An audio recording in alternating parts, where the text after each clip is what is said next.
We are live. We are back into this. Guys. Hello, everyone. Welcome to episode number 8. I'm your host, Jason Manarinter. And I'm your co-host, David Liu. And we got a friend here, a good friend of ours, Paulman. Hello, everyone. How's it going, Paulman? Very, very well. Paulman is in mortgages. He's a mortgage broker. Before we get into that, today's episode actually is about real estate investing. We've had a lot of people ask us to do an episode on real estate investing, and I thought it'd be a great idea to get a mortgage broker in here, Paulman, to get in this episode with us, because we can't really talk about mortgages. Mm-hmm. So getting like a little back end processes of getting a mortgage for a rental property. So hello, Paulman. Hello. So thank you for inviting me over to this episode with you guys. This is awesome. Yeah. So today I think we're just going to talk about the process behind getting a rental property. What are some of the requirements, and some of the down payment and things like that. So yeah, we'll definitely get into that. Paulman's been doing mortgages for how long, Paulman? So now I've been doing this for about 10 years now. 10 years? So Wow. I've seen the market really evolve. Yeah. Sweet. Yeah. Crazy. How did you get into mortgages? So originally, I this is totally not, something that I thought I would be doing, because all I did was a lot of investing in like the stock market and things like that. So that was my job initially. But Yeah. I realized that instead of looking at the computer all day, I'd rather deal with people all day. And mortgages, I thought, deal with both the numbers and the people. So I decided to, move over to mortgages and never look back. Is your background in financing? Yes, my background is in finance. Oh, sweet. I just want to say this, to put this out there. We actually tried to get Paulman to do a podcast episode just about Paulman. No. But he was too nervous to talk about himself. So this is an episode about real estate investing. So we won't dive into too much with Paulman there. I'm too shy. Yeah, so let's get this started then. Real estate investing. Today we're going to be actually just talking about the basic, for first-time rental property, getting it, tenants, property management, what it's like to get a rental property, and just getting into your first real estate investing. So when I say real estate investing, guys, what is that? What comes into your head when I say real estate investing? What's the first thing that comes to your mind? Rental properties. Rental properties, okay. Yeah, cash flowing rental properties, I guess. Cash flowing rental properties, okay. Yeah, I would say so too. Just thinking about cash flow. What am I putting down on my property? What kind of properties I'm going to invest in? Mm-hmm. Yeah. For me, real estate investing for sure is getting into a rental, right? Renting it out, cash flowing, which is something I think we should talk about too. Getting into your first rental property. Mm-hmm. There's lots of avenues with real estate investing, so I feel like this is just step one of it. I mean, what other real estate investings are there? Today we're mainly focusing on just your first rental, but what other real estate investing avenues are there? Development. Right. And multi-unit residentials. Oh yeah. Land acquisitions. Yeah. For future developments. Mm-hmm. Just single occupancy. Yeah, that's right. The single family homes. Multi-occupancy. The duplexes. There's building. There's so many. Yeah, there's so many. And now, different options. even Airbnb, I feel like is exactly. Yeah, absolutely. That's another addition to the real estate investing. So, what would you say the first thing you need to do if you want to get into your first property rental? You got to have 20% down. 20%. Or else you're not getting one. So, the first thing you got to look at is how much money you have and what kind of risk tolerance you have. Yeah. Down payment, I guess, qualification from the bank as well. Like if, how easy you're going to get approved on something to buy a property, even if it's your first or second one. Can't you buy your second home though with 5% down? You can purchase a second home down with 5%, but you can't consider that as a rental. It has to be a primary. It has to be occupied by, let's say, your parents or your children or your sibling. You know, if you declare it as a second property, yes, absolutely, you can do it with 5% down. That's not a problem. Or the other thing, how people So if you were to do it with 5% down, you could rent out your first home if you like lived in it in like 5 years or something, right? Oh yeah, so that wouldn't be your second home. It would become your owner occupied, your existing owner occupied turning into a rental, and you're buying another owner occupied property. Okay. So you can absolutely get in that at 5% down. Okay. So that's like the easiest way to get into your first rental would be if you had a primary residence that you're living in, and then let's say you wanted to upsize. Or Yes, something. absolutely. That would be the easiest way. Can you also downsize as well? Like if you're going from a bigger house and you decide you want to buy a condo? Yeah, if it makes sense. Okay. You know, if you were saying, like, if you give a reason of why you're moving from a bigger house to a smaller house, then, you know, at the end of the day, the lender will see, you know, will have to decide whether that is legitimately what you're doing. Because they'll always check your background story on that stuff. That's right, absolutely. So, I mean, everything right now, the lenders are very tight in looking at this kind of stuff. Yeah. So they just want to make sure what you're declaring is, you know, the truth. Yeah, exactly. Right. I think I had an issue with that before. It's because I was like where I'm living now, and then where we bought the second property. They're like, "There's no way this guy's moving from this area to that area." So they denied it. I was like, "Fuck." But yeah, it happens, right? So it's how the story is written and conveyed, and if like the underwriter is gonna believe that story or Absolutely, yes. So I'm my first time investor and I own a property. You're saying if the story makes sense, I could rent out my first property and then buy another house with 5% down. Yeah, absolutely. Right. As long as you can debt service both properties with the owner occupied one or the previous owner occupied one being a rental, then yeah, absolutely you can do it at 5% down. Can you Yeah. explain what a total debt service is? Yeah, so total debt service is how much of every dollar that you make will go into total expense that you have to pay every month. So this will include your mortgage, your credit cards, and things like that. And the total that, you know, assuming that you have the best credit, lenders generally will say 44 cents of every dollar will be the max of what you can spend. And anything over that, obviously, is not going to get approved, or unless you're a very strong person with high net worth, or, you know, then they would make exceptions to that.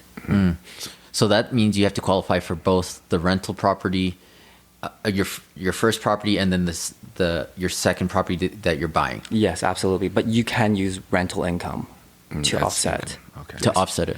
Offset it. Yes, absolutely. So I think that yeah, a lot of people think they have to buy their second house with 20%, but you could actually buy your second house with 5% if it's owner occupied. Right? Yes, that's correct. And then you could use Rental income from the first one to help you qualify for the new one that you're buying. yeah, because you'll need more income to qualify for both properties. So 50% of what they deemed is reasonable for the first property. Well, every lender is different, so Okay. it depends on the lender, right? Then that's my role as well, to see what lender best suits you. Yeah. What about your third property? Your third property, in what sense? Like if you're turning your second property into another rental and then buying your third again with like 5% down? Yeah. Well, that can get pretty tricky because you could, technically, you could still do it because if it's legitimately what you're doing, you could still do it. But the time frame, it can't be after, for example, like 2 months, you're saying, oh, I'm moving out of this one and buying a new one again, right? It has to make sense, right? So it's still possible. How Yeah. much time in between then? It really varies. I'm just curious. So I don't know. Like it just has to be reasonable. How about that? I would say probably 5 years. And within the 5 years, like between each property, you know, maybe like the second property, maybe 1 or 2 years. Yeah. But the third property, I mean, give it a few years. Yeah. Like, don't be like right away, like 1 year, you're like, okay, I'm moving out again. Because then you're going to have a tendency of looking like you're just leveraging yourself. Yeah. And you're going to keep buying multiple properties. Might flag you. They might. So buying, what are the minimum qualifications again to buy a rental? 20%? So if you're buying a rental straight up, minimum down payment is going to be your 20%. And for some lenders, they will also look at net worth, what kind of assets that you have, right? What do you mean net worth? Yeah. So, for example, if you were to go with, let's just say Scotiabank, for example, if you were to buy a rental property for $200,000, they would want to see that you also have assets of $20,000. They want 10%. So that can come in the form of like, your existing property equity in that, or cash on the side, whatever you can show essentially. So I guess the first step is, if you are interested in buying a rental, talk to a mortgage broker to see if you qualify for a rental. That's right. Okay. Yeah, that's like the first step. That's the very first step. Or see how and if you don't qualify, see what the strategy is to get qualified. Absolutely. Just like any mortgages, you would want to do that, right? So especially in a rental, it is a little bit more strict. And so, yeah, you would want absolutely to work out all the numbers before you go with it. I think that's something people don't really realize, is that the mortgage broker can actually help you plan for the future of what you need to show on paper and also like accomplish before you actually buy a property. And they can actually like give you step by step to get you to that stage to actually qualify to that property. It may not be like instant. It might take a year or so, but like they can help you, guide you what you need to do, and maybe pay off your debts and credit and maybe car loans and stuff like that to get you to where you need to be to get to qualify properly for a second property. That's right. One thing too, would you recommend going on a 30-year AM or a 25-year AM for the rental? So if it is a rental, I usually would recommend people going into a 30-year amortization, just because your monthly payments will be lower and you will have a better cash flow. And in a rental property, that's what you're looking for. Cash flow is king. That's right. Well, that's the whole point of getting a rental properties, right? Definitely you want to open up that cash flow for the future, right? Yeah. And for people that don't understand what cash flow is essentially your expenses minus your income, or your income minus your expenses. And then that number at the end is positive. So you want to have a positive cash flow. So what that means is, after your mortgage, say your condo fees, your property tax, your insurance, and then whatever you're renting it out for, when you subtract those two numbers, if that number is positive, then that means there's positive cash flow, which means it's not money coming out of your own pocket. It's the renters that are essentially paying for everything. If it is negative, then, and you're paying maybe $100 out of your own pocket, then it's a negative $100 cash flow on that property. Yeah. So the goal is to either break even or be positive on that. Yeah, and I think one thing too is to be in cash flow, and then they're also paying down your mortgage, which is good, which people don't see too, right? And that's why it's harder to see the benefits of a rental if the market's going down, right? Because you're like, holy crap, my house is not appraised at this much more, you know. But yeah, putting that 20% down will protect you a little bit in being in a negative cash flow, because it's going to lower your payments, right? Yeah, that's right. Because the property, like, there's three things you need to look at when a rental property is equity pay down from the mortgage itself. You got future appreciation from the property if it's in a good location, or you know that it's going to go up in value. And then you also have what's the last one? And cash flow. Yeah, Sorry, the last one is cash flow.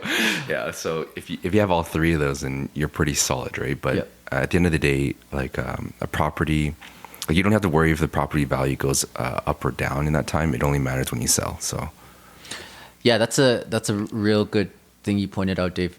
It doesn't matter where the market's going right now.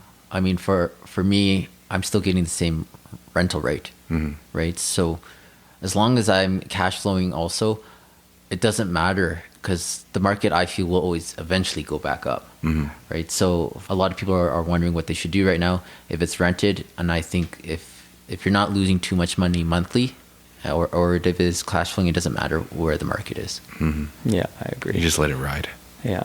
So do you guys recommend people doing more down payment or a less down payment in buying a rental? I think that's where Jason and I differ. But yeah, I think more is better just so that the payments are less and it's easier to cash flow. But then you also tie up a lot of your money in the property. And if the value drops to a certain amount of value, then a lot of your equity goes with it too. But like I said, like that only matters if you sell it at that low time.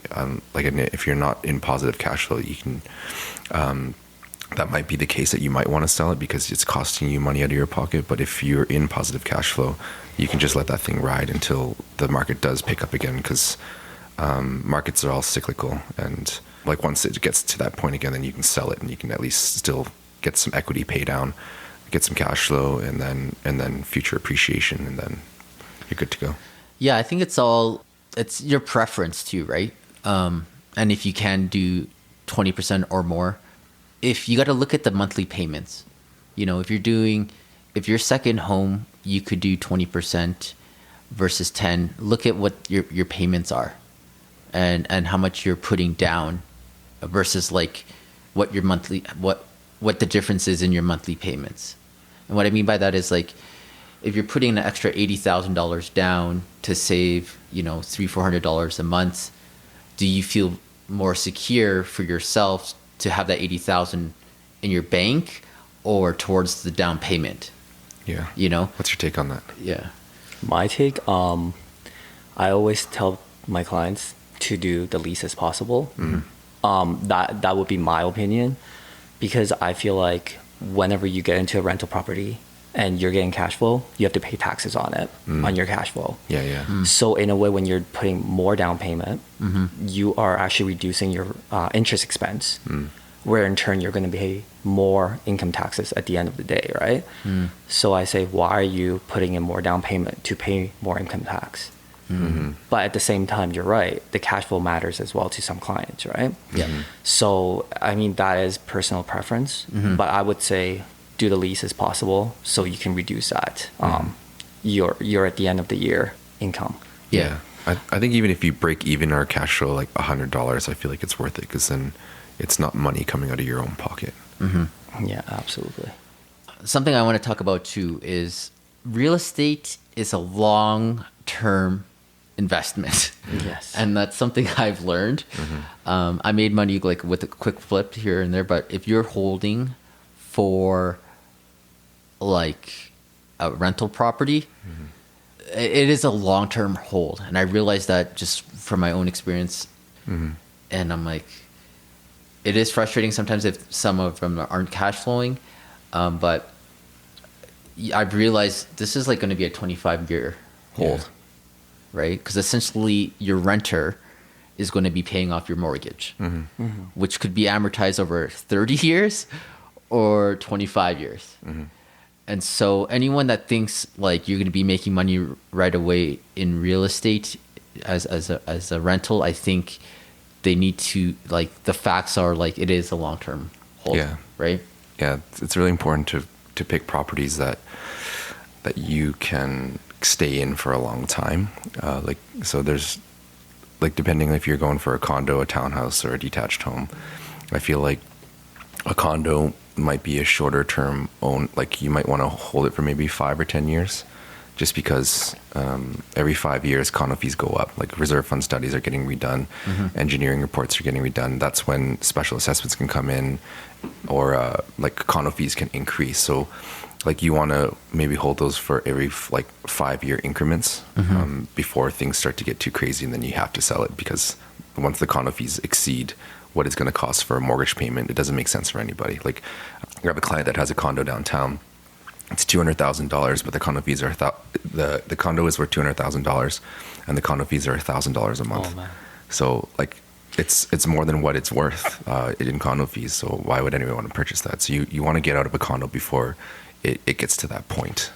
So do you recommend people buying pre-builds? I honestly wouldn't again. I bought 2 pre-builts, and yeah, like I'm taking a pretty big hit on them, but it is what it is. They're cash flowing, and I can let them ride and wait till things pick up again. But I personally, like from like my experience, I find that detached is the best. They've actually gone up in value, and even when we did the 10-year history from 2010 to 2020, like condos were down like I think like 30 or 50 grand. Townhouses were the same price they were in 2010 to 2020, and detached homes were up 60 Gs. So I mean, those numbers don't lie. So I think like condos are a good starter, but they're not good investments unless we're in like Vancouver or Toronto. Yeah, I think Calgary got hit really hard with the condos. But I think as a first time investor, if you like a $200,000 condo, depending where it is and the building, especially, how it all depends on the building. I think it's where you can start first as your initial investment, because those are the lowest price points to get into an investment, unless you want to wait. But 20% down on a $200,000 property is $40,000, right? If you're looking at like a detached investment, $400,000, you're looking at $80,000 down, right? So for me, my experience is with the condos is like, right now I don't think it makes sense to invest downtown Calgary. Going a little bit further out on the suburbs, there's less competition and it's less saturated. If you want to do an investment downtown in Calgary for Airbnbs, I think that's a great way to look at that if you want to go downtown. But with the pandemic right now, it's like you don't even want to touch that, right? Yeah. There's no like Airbnb is just messed up right now, right? Yeah. So like the whole market is for Calgary, I think, especially downtown Calgary, everyone knows they've overbuilt, and it's saturated. Yeah, and there's more coming in too. Yeah, I don't even know why there's more coming in, and they're building more rental buildings, Right? Like what do you call it? Rental only buildings. Yeah, for lease only. Like there's like so many buildings that are coming up that are only for lease and not for sale, because there was too many that were built in like 2013 to 2017 for sale. Do you find, Paulman, you are getting a lot of people wanting to buy condos though, still downtown to live in or for rentals? So from what I'm doing right now, it's actually it's not as much condos downtown. You're absolutely right. But if they were buying, mainly they are to live in downtown. It's just for convenience of where they work and things like that. Yeah. I don't see that many rentals purchases in downtown right now. Yeah. You're correct. I think it's because it's harder to even qualify for. Is it for rentals downtown? Because it's like the condo fees, or if you're buying as an investment, the rental rates downtown just got hit so hard too. It's like, do you see that too? Not necessary. I think at the end of the day, they all qualify different, no matter if you're inside downtown, outside downtown. But they do take condo fees into consideration. So if you were looking at downtown for those, even older buildings or even newer buildings, their condo fees are really expensive because of the amenities they have, I would say. Yeah, the high rises. What I've seen is high rises condo fees actually go up more than the low rises. Yeah. Because there's like more people, there's more amenities. Yeah, more use, more wear. And then when they have like crazy amenities, especially a pool, like I'd stay away from that just because there's just so much more stuff to maintain and maintenance and like snow removal costs and all that stuff. Like they increase so much, and then like once they get to a certain point, it's really hard to sell, and that's when the value of the condos actually go down. So do you guys see the value of the condo market going up in Calgary anytime soon? I don't think so, to be honest, because downtown market is directly correlated with oil and gas is pretty Suffering. Yeah, it's pretty bad right now. So I feel like there's not a lot of people that are migrating downtown, and with the COVID stuff, like a lot of the offices are closed, so everyone's just working from home anyways. So like one of our clients, they are in a condo right now, and they're working from home, and they hate it because it's so small. So they're like, we need to buy a house. Yeah. So Yeah, I think after COVID, I think things hopefully might turn around. But man, I forget we're in a pandemic right now, so Yeah. it's who knows where the downtown Calgary market. It's like because like right now it's actually really busy for detached, right? yeah. But yeah, the condo market, for sure. All right, so back to I don't know where we left off here, but the first step, guys, is to talk to a mortgage broker to see if you qualify. Yeah, qualify and plan. Yeah, I would look at the numbers, run the numbers, and there's always hidden costs. Like people forget to calculate the property taxes, Insurance, what the rental rates are, and all that stuff. condo fees. Condo fees. So let's say, so you talk to a mortgage broker, you're qualified. Let's say you buy. What's the next step after that? After buying your first rental property, you guys would say. So what do you mean after the first step? So So, you obviously, I think the next step would be to look for you guys to get into, to search a location or to search exactly what kind of properties are available in their budget.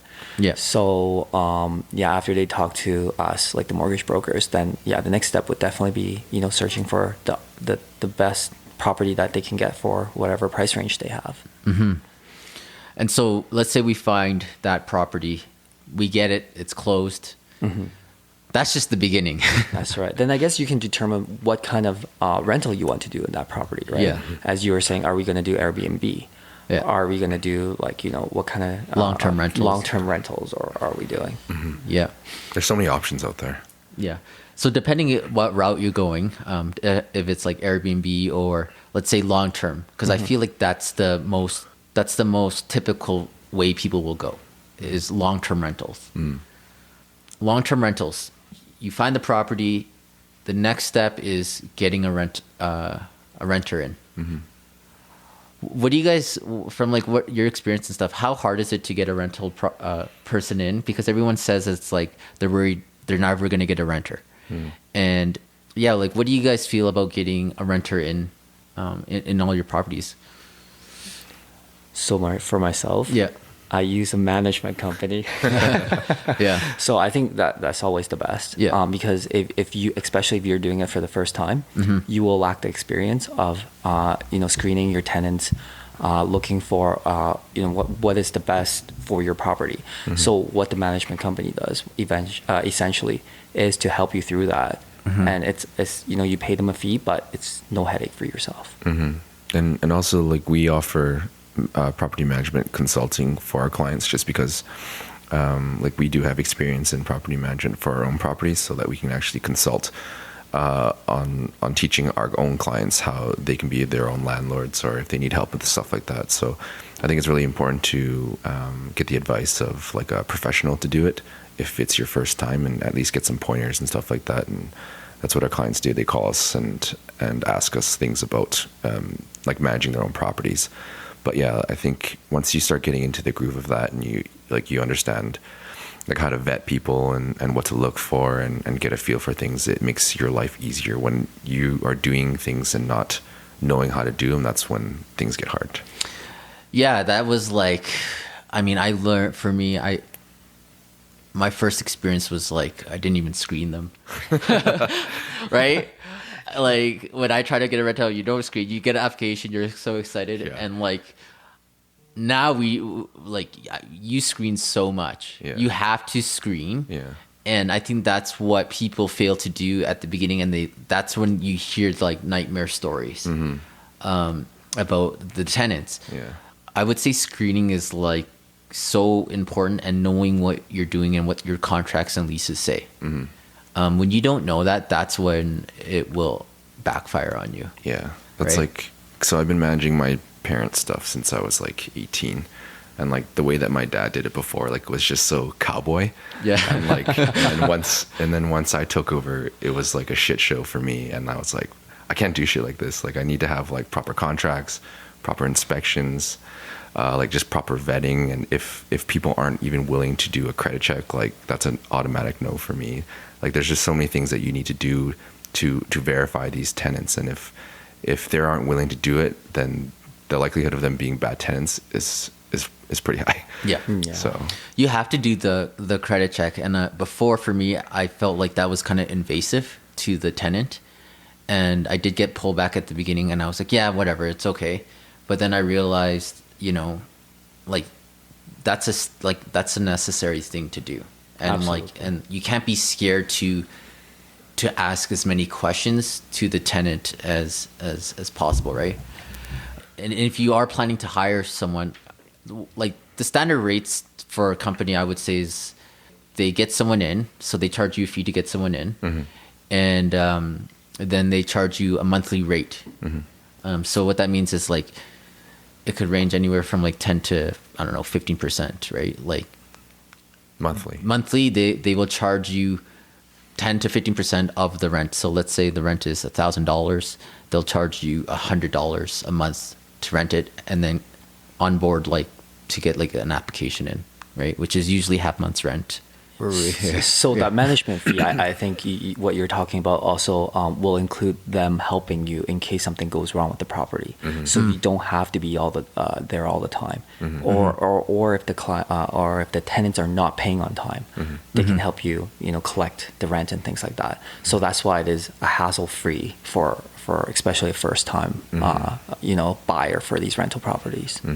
And that's why it's really important to actually cash flow on these types of properties when you are, like when you're renting it out and actually have a property manager, because if you're not cash flowing, then that's an extra, 10% of the rent that's going to cost you, like on the other side.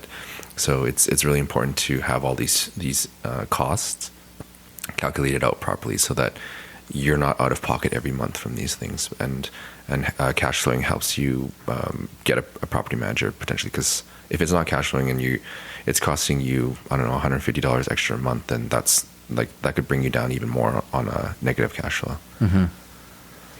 Yeah, definitely. It is good to write everything down of your monthly cost, and if you are going to include, utilities or internet, what are you guys' thoughts of including the utility? I don't like it. Yeah.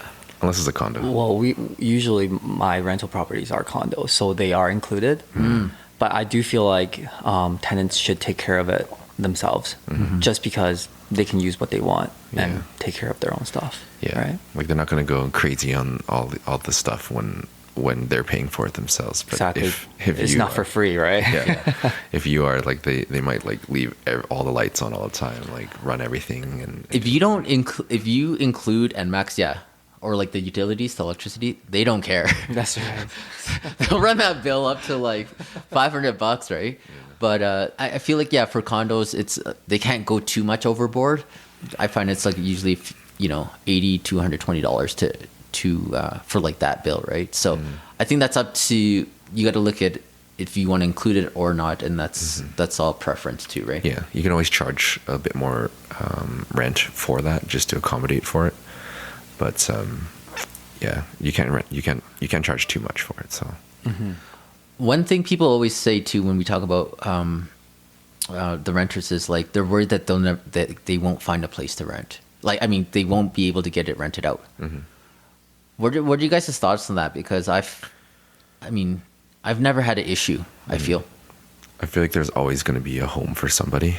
It just depends on price, I guess, and location and whatever. Like sometimes you got these hot properties where they're constantly being rented out instantly, and like you don't have any issues with it. But then you got some properties that are like it'll take some time to get somebody in just because they're not the best, they don't look the best. So I think at that time that's when you might consider doing some renovations or something like that just to get it like up to date or a little bit nicer, and then that's when people start coming in. Yeah, I would agree to that too. I think location is very important. Secondly, it's just if it looks good, then it'll get rented out really easily. So and I think it comes down to like what you find, right? And that's where it's really important when you're buying an investment to have someone kind of know what they're talking about if they're kind of guiding you, because it does help with getting it rented out, like the location, what it looks like, and like the competition, right?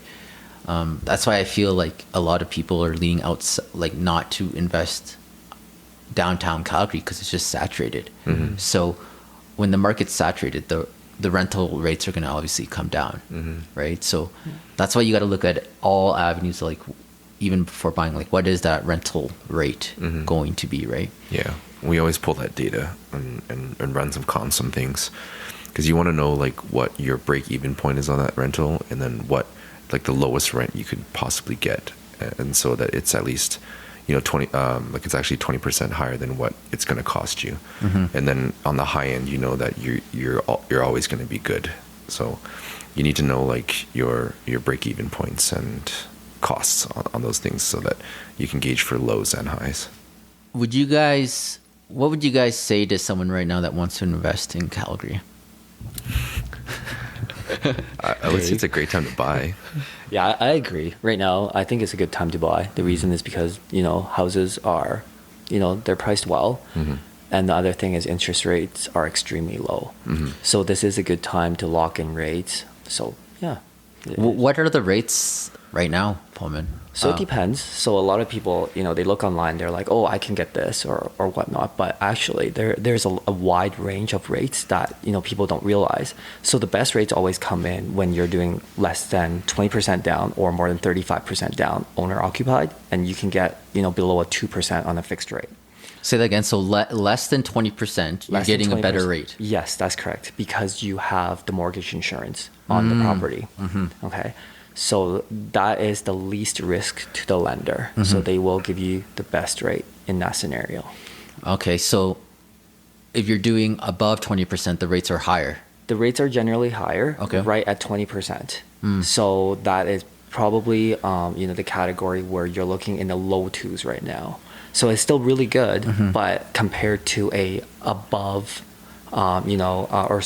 compared to the ones that are below 20% down payment, there's still a little bit of a difference. And then you said above 35%? That's right. Or when you do more than 35% down, you're in the same category as the high ratio mortgages, the ones that are less than 20% down. So you will get the same rate. Interesting.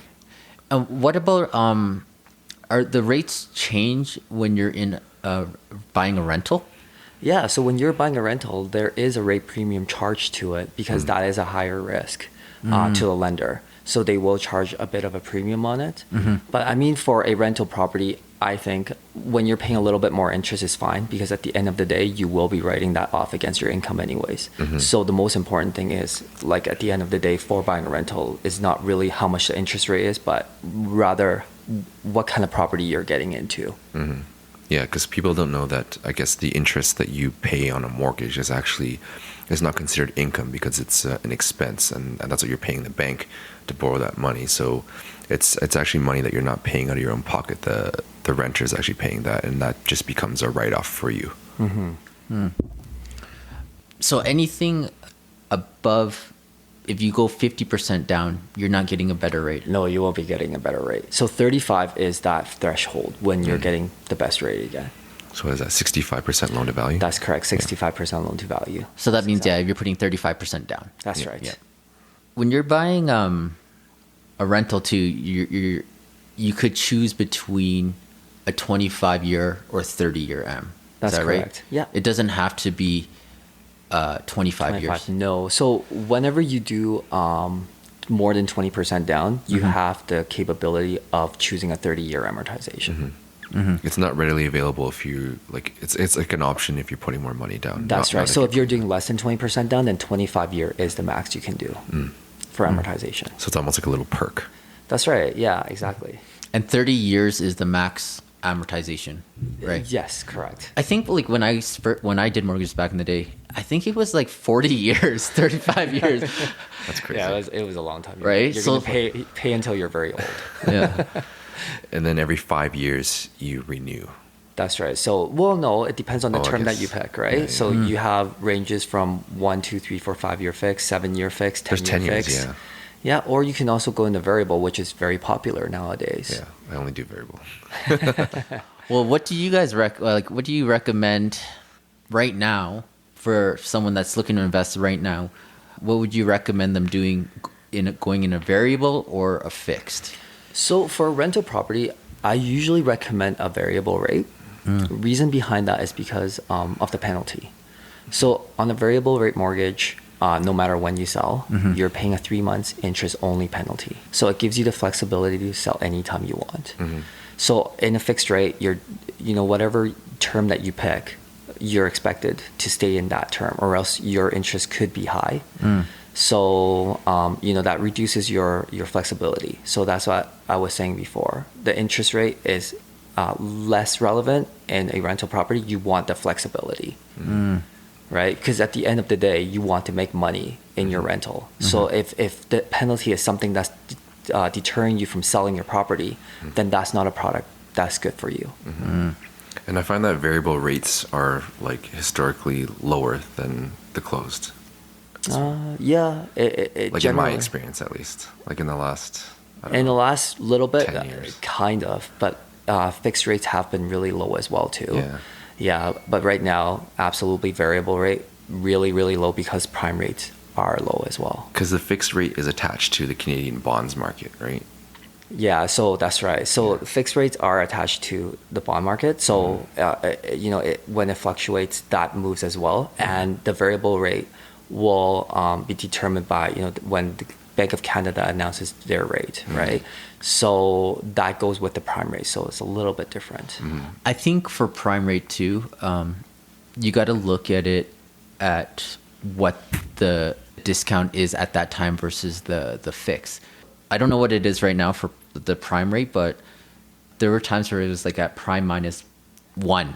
That's right. So prime -8. That's pretty good. 0.8. Sorry. Yeah. -8. I'm like, I'll take that all day. Negative 8%. Yeah. But yeah, what is it roughly right now? So prime rate is sitting at 2.45. Okay. The best that you can get in a variable rate in an owner occupied, once again, is you're going to be looking at maybe like 1.7, 1.8, around that range On a variable. That's right. So what that means is that's prime minus. It's still prime minus 0.7. That's actually really good still. Yeah, that's Right. right. Yeah. It's still really, really good. That's what the rates are right now. Yeah, that's right. Yeah, so that's good rates. So one of the best rates, and then if you are buying a rental, maybe in the low two still, prime minus 0.2, 0.3 around there. There, like I say, there is a premium to it. So So the rental rates are lower than the typical variable rates for owner occupied. no, They're the higher. owner occupied ones are lower. The discount rate, The discount rate is lower than what you'd get on a rental rate. okay. Yeah. Like, Is that right? if you're owner occupied, it's less than what it would be if it was a rental. There's a Yeah. premium That's for a right, rental. that's right. Yeah. So like what I mean is like owner occupied is like prime -7, let's say, but Yeah. rental rate is like prime -3. Something like that. Point- That's point right. 3, yeah. That's right. Yeah. Yeah. And the good thing about variable too is that if you ever decide that the rates are going up, you can convert it to a closed and lock it in. So it gives you a bit more flexibility. And when you like if you have a good communication with your broker, you can catch that early on to lock into something before it goes into anything crazy. I would recommend too always going variable. I think that's the best option, but obviously depending on It's personal preference once again, exactly, right? yep. So if it is an owner-occupied property, the benefit of using a fixed rate is you can budget exactly how much you're paying every month for the next 5 years, for example, right? Variable, there's always a risk. There's that interest rate risk that you always have, that you, at some point in time, you might have to pay more, right? The good thing about variable too, and I did this because I thought rates were at the bottom, but I actually switched one of my properties to fixed. So did I.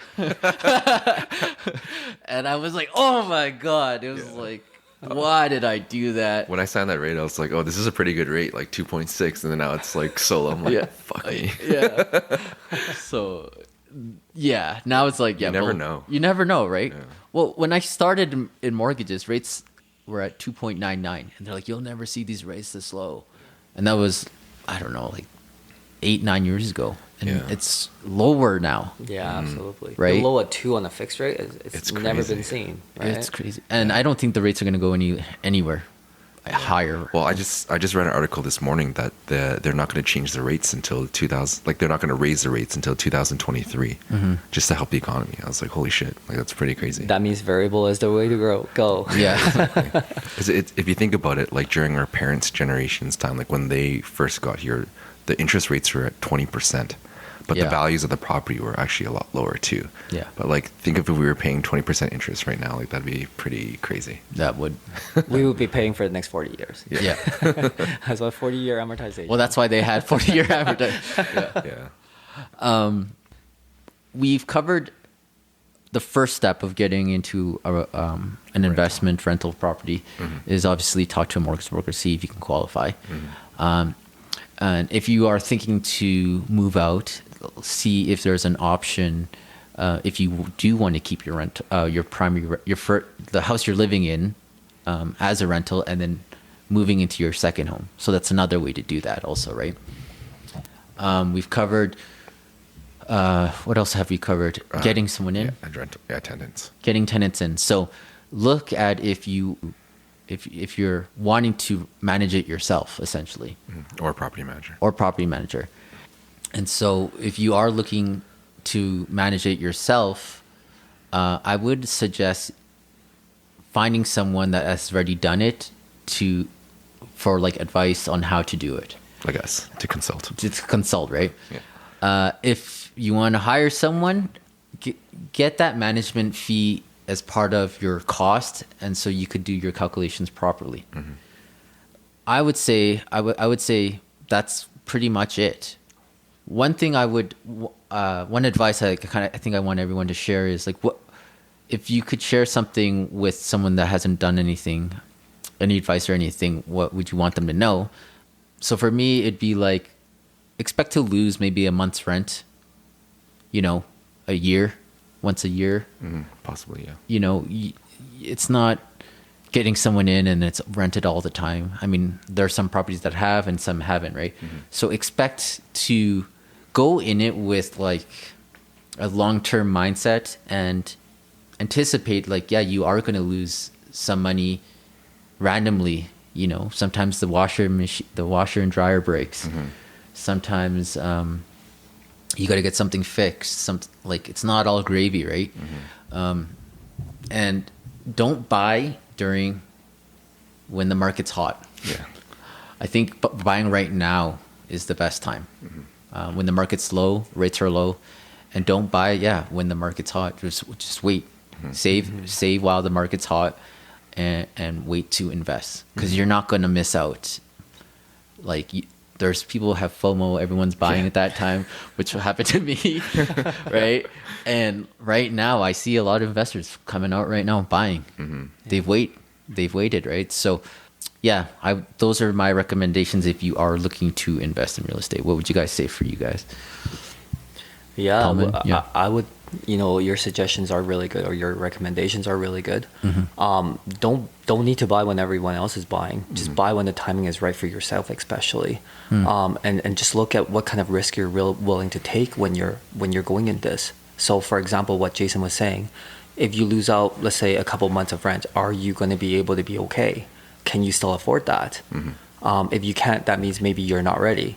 But if you say, I can hedge against this, I can do this, then yeah, that's absolutely the time that you should go into this, right? So that's what I would say. It's what kind of risk you can take when you're going into the rental properties. Yeah, like from what I've seen, like just doing other investment stocks and stuff like that, like long-term real estate, it's a good investment. It's a tangible thing. You can see it, you can touch it, you can hold it, you can renovate it, you can do upgrades to it. Like when you're buying stocks, it's digital. You don't have any control over the market or whatever like that, but at least you have more control of your property. And just to work off what Jason and Paulman were saying is that like have a rainy day fund, because there's things that are going to go wrong with the property, the roof, the windows could need to be replaced, the water heater, the furnace, all those things. You need to have some money set aside for when those things happen. And if you do miss out a month on rent, then you're not going to be like over leveraged and not having to pay for that. So like always have a rainy day fund that is available to you. for that property specifically, and that's great if you have cash flow, because that extra money that you're making from the cash flow, you could just put that into like a savings account and let that sit there until that, like, one day you might need it, right? So don't spend that money if you don't need to spend that money. Just have a rainy day fund. Like what Jason was saying about buying real estate when the market is not hot, just don't follow that trend of FOMO. And like, it's like what Warren Buffett said, like, be fearful when others are greedy, but be greedy when others are fearful. So when you want to do the opposite of what everybody else is doing, instead of that herd mentality, just focus on what makes sense for you. Mm-hmm. Another thing I want to elaborate on too is like I've seen it a lot with people where they're fixated on what they want to get monthly. And I would say, you know, if someone comes in and they want to offer $200 less, or $100 less, whatever the number is, you got to look at it as an annual thing. Because if you don't get someone rented in that month, you're losing that month anyway. Mm-hmm. Versus like, it's the same as, you know, taking $100 off and getting it rented out right away. Mm-hmm. Do you guys know what I'm saying with that? Yeah. How, like, so don't be too emotional with the monthly rate. You got to look at it as like an annual thing. Mm-hmm. I would say too, right? And then also be in it for the long term. Mm-hmm. And something that helps with the vacancy is actually having a really good relationship with your tenants, and maybe following up with them every month, just communicating with them to see where they're at, because you don't know what's going on in their lives, and things are constantly changing, things, especially right now. So like, the tenants appreciate that if you care about them, then they'll be more lenient with things, and they're not just going to run off in the middle of the night and not pay you rent. Like, they'll maybe give you 2 months notice, which will give you some time to actually find somebody else in that meantime, while like, they're trying to figure out their things. So have really good communication with your tenants, and just I think be like empathetic or compassionate with them, because you don't know what's going on in their lives. That's so right. you gotta like take care of them, they'll take care of you. So exactly, like, basically treat your tenants like humans. Like human beings, right? I would hope so. but like, you know what I mean? Like, I've always been like that, because like, these guys are paying my mortgage.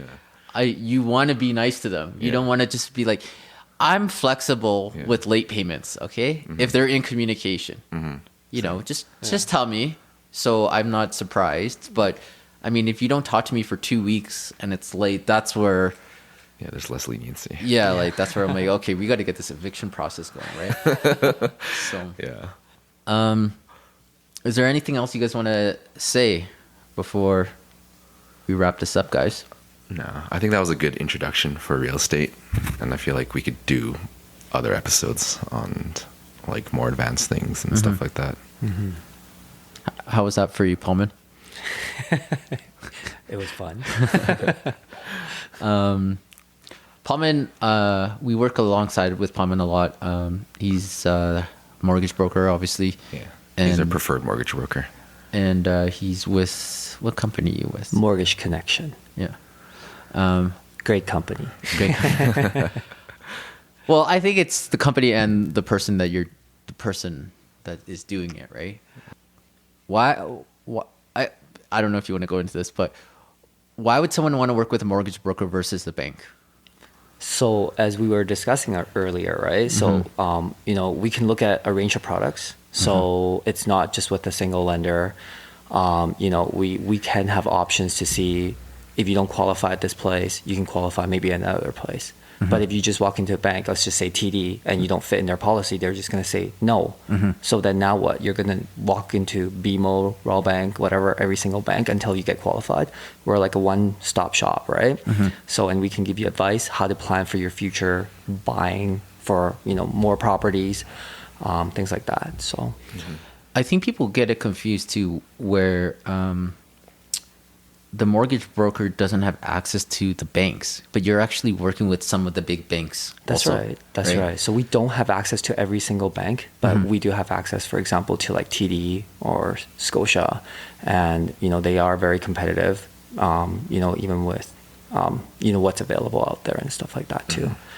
So, and I find the difference between a broker and also someone working at the bank is that the person that's at the bank, they're they're salary based. So they don't care if this deal goes through or not. Like they're not going to fight for it. But when you have a broker, they're commission based, so they're going to give you really good service and they're going to fight for the deal just because it's their bread and butter, right? So I mean, I feel like you get better service from a broker and more options with different banks than you would be at an independent bank on its own. That's right. So we try to be very responsive. If you ask us a question, we answer it, very quickly right away. Mm-hmm. And we go through a lot of stuff in detail with you rather than, you sitting in a bank and, they might just say, yeah, you're approved or no, you're not. Mm-hmm. But we go through the entire process with you. If you don't understand something, we hold your hand through the whole process. Mm-hmm. And one thing is, I think, convenience, because with the banks, you actually have to book an appointment. That's right. And go there. So yeah, for us, you can just talk on the phone with us. You can just email us. Yeah. And that would be it. You don't really need to see us if you don't want to. It's totally up to you. Mm-hmm. So some people like it face to face, but we can work any way you guys want to work, essentially. How can they find you, Paulman?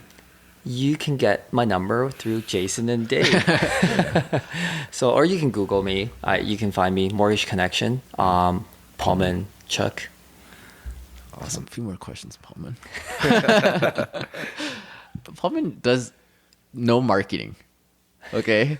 How have you grown your business? I mean, because He's a busy guy. He's a very busy guy. Your business model is exactly like us, referral based. Mm-hmm. But you do no marketing online. So can you explain that? How are you for other mortgage brokers? How have you built your business like that? Right. So, even for real estate, right? Yeah. So essentially, you're right. My business model should be the same as yours, mm-hmm. and but I don't do any marketing because I feel like my best marketing is from my clients. Mm-hmm. So I get all my deals through referrals or David, Jason. Thank you to you guys. It's really just referrals. Mm-hmm. So I feel like if I can and these are quality leads. For sure. Mm-hmm. Yeah. But what if this is the last question because I'm very curious. But what would you say you do differently to get those referrals without really asking for it and without marketing? What would you say your one thing is that you do to hold that business and to keep generating referrals? I feel like I try to treat all my clients as friends as well. Mm-hmm. So, and if they're really happy with my service, they're going to talk about it. Mm-hmm. So if they talk about it, I'm going to get, their friends and stuff too. Mm-hmm. Right. So that's why I don't really need that advertisement otherwise, or the marketing and things like that. Because if I market or I do advertisements, these are clients that I don't have any type of connection with, mm-hmm. in a way. Mm-hmm. So, and I like to deal with people that have some sort of connection already. Mm-hmm. But I mean, of course, I'm going to meet strangers all the time. That's what we do. Mm-hmm. So yeah, I think that's the difference between being transactional and relational. You actually have good relationships with your clients, and when you offer them good service, people are going to talk about that, and then that is where you will generate more business because of the referrals of the good service and being relational with that person. Mm-hmm. So. Mm-hmm. All right, that's all I had. I just had those questions. Yeah, I hope you guys enjoyed the real estate investing thing. Did we miss anything, guys? Or I feel like we talked about a lot. I feel like we did, but there's I think we were just scratching the surface of real estate investments. So. That's right. Yeah, I totally agree. So maybe another podcast we can dive deeper with builders, and we could do a series on these. I feel like. Yeah, for sure. All right, guys. Well, thanks, Paulman, for being here. Thanks for inviting. And yeah, that's a wrap, guys. Thanks, Paulman. Thank you.